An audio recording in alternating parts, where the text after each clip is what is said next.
Assalamualaikum warahmatullahi wabarakatuh. Salam sejahtera untuk kita semua. Salam Om Swastiastu, Namo Buddhaya, salam kebajikan.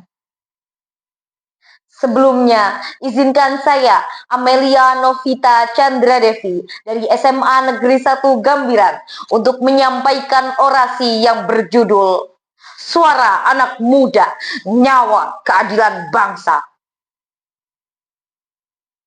Saudara-saudaraku sebangsa tanah air, hari ini saya berdiri di hadapan kalian bukan sekedar untuk berbicara, tetapi untuk bersuara.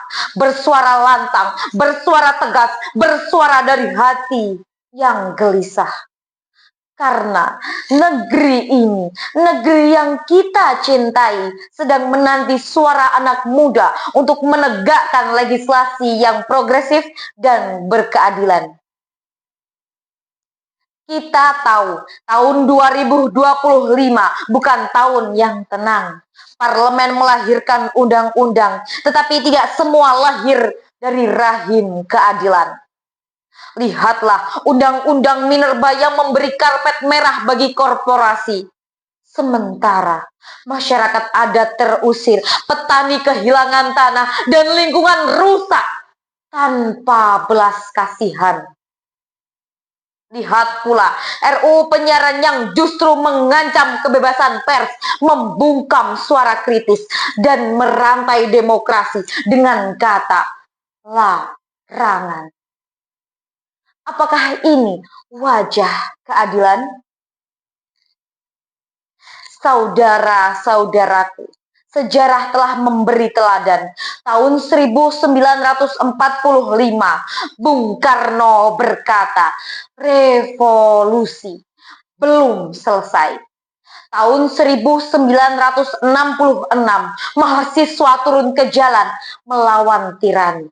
Tahun 1998, suara anak muda mengguncang rezim yang lalim.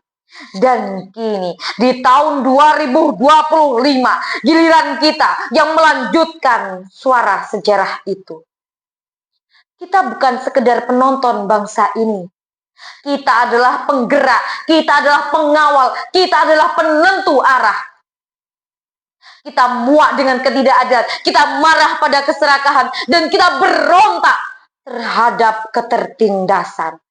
Tiga wajah gelap yang menghantui negeri ini, tiga racun yang sama-sama merampas kehidupan. Dan dengan legislasi berkeadilan, kita bisa menyembuhkan. Saudara-saudaraku sebangsa tanah air, mari kita lihat realitas hari ini. Masih ada buruh yang gajinya di bawah standar, sementara harga kebutuhan melonjak tinggi. Masih ada nelayan yang terhalang kapal besar, sementara laut kita dijarah tanpa kendali. Masih ada mahasiswa yang ditangkap aparat hanya karena menyuarakan kebenaran.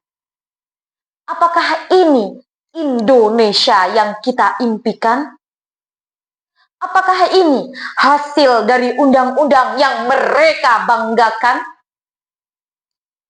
Saudara-saudaraku, mari kita katakan dengan lantang bahwa bangsa ini sedang dikhianati. Bukan oleh rakyatnya, bukan oleh pemudanya, tetapi oleh mereka yang duduk di kursi kekuasaan, namun melupakan ruh bangsa ini, yaitu Pancasila. Pancasila, dasar negara kita hari ini, diperlakukan seperti slogan kosong. Dibacakan di podium, tapi diabaikan di parlemen, dihafalkan di sekolah, tapi dikhianati dalam undang-undang. Kemanusiaan yang adil dan beradab dihancurkan oleh kepentingan dan modal. Persatuan Indonesia dibelah oleh kekuasaan politik yang busuk. Keadilan sosial bagi seluruh rakyat Indonesia dijual, dilelang, diperdagangkan hanya untuk segelintir elit. Ingatlah, ketika Pancasila ditinggalkan, maka lahirlah undang-undang yang menyeleweng, undang-undang yang membungkam suara, undang-undang yang merampas tanah, undang-undang yang menggadaikan masa depan bangsa. Maka, wahai para penguasa, jika kalian berkhianat pada Pancasila, maka kalian berkhianat pada rakyat. Jika kalian berkhianat pada rakyat, maka kalian berkhianat pada sejarah. Dan sejarah tidak akan pernah memaafkan pengkhianat. Saudara-saudaraku sebangsa tanah air, mari kita nyatakan bahwa suara anak muda adalah suara Pancasila yang sejati. Suara anak muda adalah api keadilan yang tidak bisa dipadamkan.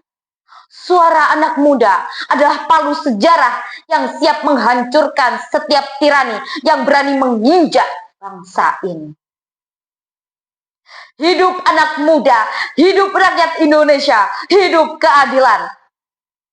Wassalamualaikum warahmatullahi wabarakatuh. Salam sejahtera untuk kita semua. Salam Om Santi Santi Om. Namo Buddhaya, salam kebajikan.